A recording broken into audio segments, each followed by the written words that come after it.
ओ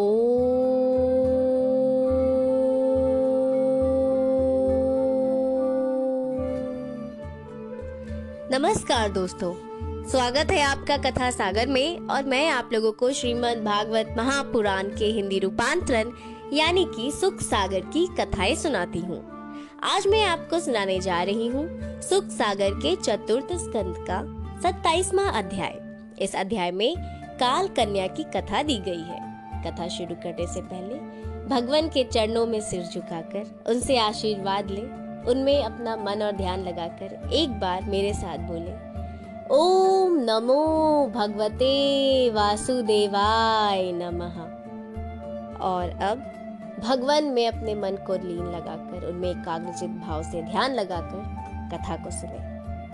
कथा शुरू करने से पहले मैं कुछ प्रश्न आपसे पूछूंगी और इसका जवाब आपको मुझे कमेंट सेक्शन में देना है। और मैं देखना चाहती हूँ कि आप लोग कितने ध्यान से एकाग्रचित भाव से इस कथा को सुनते हैं, और बल्कि सुनते ही नहीं समझते भी हैं।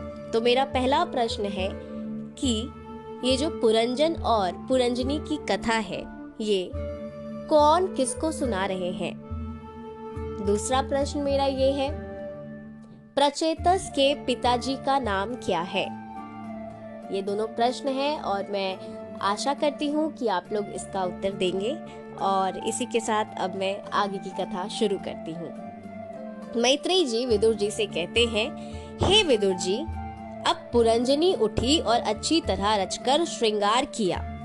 क्योंकि 26वें अध्याय में हमने जाना था कि पुरंजन जो है वो वन से लौट कर आते हैं और पुरंजनी को कहते हैं कि ये तुम्हारा धर्म है, तुम श्रृंगार करो, और यही तुम्हारा धर्म है कि जब पति काम के वश हो तो उसे प्रसन्न करो। तो पुरंजन ये पुरंजनी को बातें कहते हैं, जिसे पुरंजनी सुनकर अच्छी तरह श्रृंगार करती हैं और पुरंजन से प्रेम लाभ कर उनको प्रसन्न करती हैं। और इस प्रकार पुरंजनी नित्य ही श्रृंगारित रह पुरंजन के साथ आनंद से रहती। पुरंजन उसमें ऐसा अनुरक्त रहता कि उसे इसके सौंदर्य तथा अपनी कामुकता का बड़ा अभिमान भी होता रहता था। मन बढ़कर कहीं का कहीं चला जाता। जब वह पुरंजनी को अपने बाहुमूल में लेकर शैया पर पड़ा रहता तो अपने को बड़ा धन्य समझता, और इस प्रकार उसे पाकर समझता रहता कि वो सबसे बड़ा पुरुषार्थ किया है। यह स्त्री क्या है, स्त्रियों में रत्न है, और बहुत सारी बातें वो सोचता रहता था।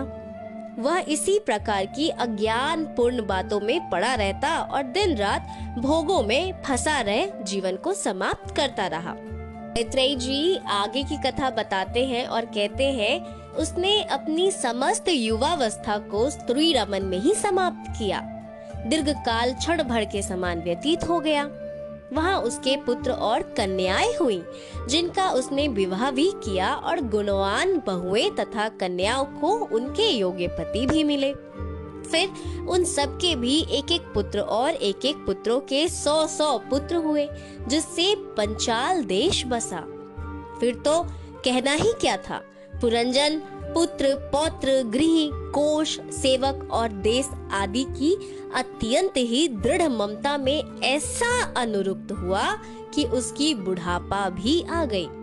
तब उसने यज्ञ करके अपने जीवन का उद्धार करना चाहा, परंतु यज्ञों से तो लौकिक मनोकामनाएं ही पूर्ण होती है, और वैसे ही स्वर्ग आदि के सुख भी मिलते हैं, परंतु उनसे आत्म कल्याण तो होता नहीं।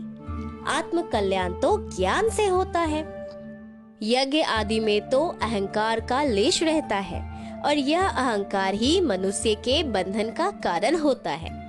ये सारी बातें मैत्रेयी जी विदुर जी से बताते हैं। वो बताते हैं कि कैसे नारद जी महर्षि जी को ये सारी कथा सुना रहे हैं, ये पुरंजन और पुरंजनी की कथा सुना रहे हैं। इतनी सारी बातें बतलाने के बाद नारद जी महर्षि जी से बोलते हैं, हे राजेंद्र महर्षि, इसी प्रकार पुरंजन यज्ञ आदि द्वारा मोक्ष लेना चाहता था और बहुत कुछ सोचता विचारता रहा, परंतु वह था तो क्रूर कर्मी, सदैव का मृग्या प्रेमी और कामी। उसे शुभ कर्म और आत्म कल्याण की बात कहाँ सूझती। वह फिर आखेट करने के लिए वन में गया और बहुत सा क्रूर कर्म कर घर लौटा। परंतु जब इस बार घर में उसका स्वागत करने के लिए कोई नहीं मिला, फिर भी उसने स्नान आदि कर भोजन किया और जब विश्राम करने गया तो उसे काम ने सताया और स्त्री का स्मरण हुआ। उसने सारा घर देखा, परंतु स्त्री वहाँ नहीं थी। सर्वत्र उदासीनता छाई थी। वह मोह से कातर हो पृथ्वी पर गिर पड़ा। फिर चेतना प्राप्त कर उठा तो नाना प्रकार के संकल्प विकल्प कर विलाप, शोक, चिंता और बहुत सी ज्ञान की बातें कहने लगा। सेवकों को बुलाकर उनसे बहुत पूछने समझने और उनसे प्रलोभन की बात कहकर उसी प्राण प्रिय स्त्री को पूछने लगा। उधर उसने यद्यपि सेवकों को मना कर दिया था कि राजा चाहे जो कुछ कहे मेरा पता ना बतलाना। पुरंजनी ने सेवकों को मना कर दिया था और ऐसा कहकर वह एक गुप्त स्थान में जाकर उसके वियोग में परी हुई दीर्घ निश्वास ले रही थी। परंतु सेवकों को दया आ गई और उन्होंने पुरंजनी का पता बतला दिया। वृद्ध पुरंजन उसके पास जाकर फिर उसकी चाटुकारी करने लगा, क्षमा मांगने लगा और विविध मनुहार कर शांति लाभ करने का उपकर्म करने लगा। परंतु जब जीवन भर अशांति के कर्म किया तो अब शांति कहाँ मिलती। उसकी बुढ़ौती समझ उसी समय चंडवेक नामक गंधर्वों के राजा ने उसके नगर पर आक्रमण कर दिया। उसके युद्ध दुर्मद वीर पुरंजन की पुरी का नाश करने लगा। पुरंजन के द्वार रक्षक बड़े बली थे, इससे सैकड़ों वर्ष तक वे गंधर्वों से युद्ध करते रहे, जिनकी वीरता देख पुरंजन, जो महल में पुरंजनी के साथ विषय आनंद में लिप्त था, बड़ा प्रसन्न होता। परंतु गंधर्वों ने तो उसके नगर को नष्ट ही कर दिया। साथ ही यवन देश के एक और राजा ने भी पुरंजन पर धावा बोल दिया। इसके आक्रमण से अब पुरंजन की किसी प्रकार भी रक्षा नहीं हो सकती थी, कारण कि काल कन्या उसकी स्त्री थी, जिसके प्रताप के आगे किसी का वश नहीं चलता था। काम ही जिसका आहार था और निश्चय ही वह काल की कन्या थी। वह ऐसी दुर्भाग्यवती थी कि समस्त त्रिलोकी में भी उसे कोई वरण न कर सका और इस दुर्भाग्य के कारण उसका नाम दुर्भगा पड़ गया था। उस काल कन्या का नाम दुर्भगा था। बहुत खोज करने और उसके बहुत अनुनय विनय करने पर राजा पुरु ने ही उसे थोड़े दिन तक अपने पास रखा था और फिर वे भी नहीं रख सके थे। फिर नारद जी आगे की कथा बतलाते हुए राजा बहर्षि को कहते हैं, हे राजन प्राचीन बहर्षि, जब राजा पुरु ने भी उस स्त्री को अपने पास नहीं रख सके, तब वह स्त्री मुझे मिली, वह काल कन्या दुर्भगा मुझे मिली। परंतु आजन्म ब्रह्मचारी और भगवत भक्ति का दृढ़वर्ती मैं उसे क्यों स्वीकार करता। इससे उसने क्रुद्ध होकर मुझे शाप दे दिया कि तुम कहीं एक स्थान में न ठहर सकोगे। मैंने उसका शाप स्वीकार कर लिया। तब उसने मुझसे पूछा कि मैं कहाँ जाऊं। तब मैंने उस काल कन्या दुर्भगा को यवन देश के राजा के पास जाने को बतला दिया। वह यवनाधीप के पास गई, परंतु उसने भी उसे अपनी स्त्री बनाने से इनकार कर दिया, जिस पर उसने यवनाधीप को अपना बड़ा प्रताप कहकर बहुत पिघलाया।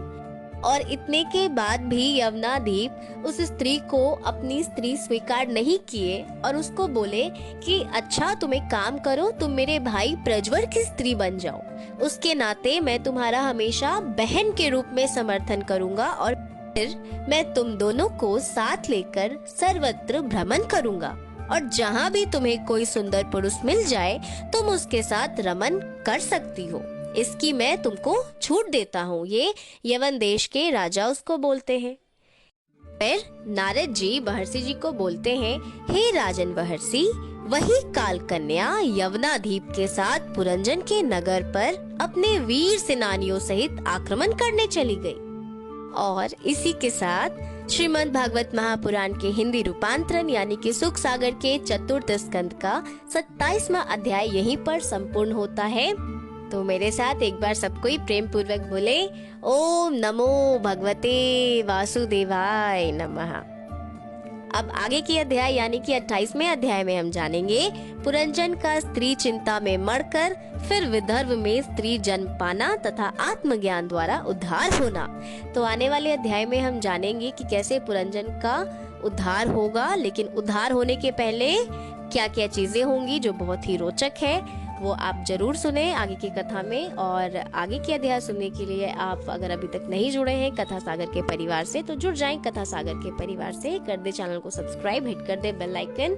और एक और बात जो मैं हमेशा कहती हूँ वो ये कि अच्छी अच्छी बातों को खुद तक सीमित करके यानी कि खुद तक रोक कर, खुद तक सुनकर बिल्कुल भी नहीं रखें। इसको जितना ज्यादा से ज्यादा हो सके शेयर करें, लोगों तक पहुंचाएं, लोगों को बतलाएं और प्रभु में मन लगाकर, उनका ध्यान लगाकर रहें। अब मैं लेती हूँ आप लोगों से विदा। जल्द मिलूंगी 28वें अध्याय में। तब तक के लिए खुश रहिए, स्वस्थ रहिए, अपना ख्याल रखिए, अपने आसपास वालों का ख्याल रखिए, मिलजुल कर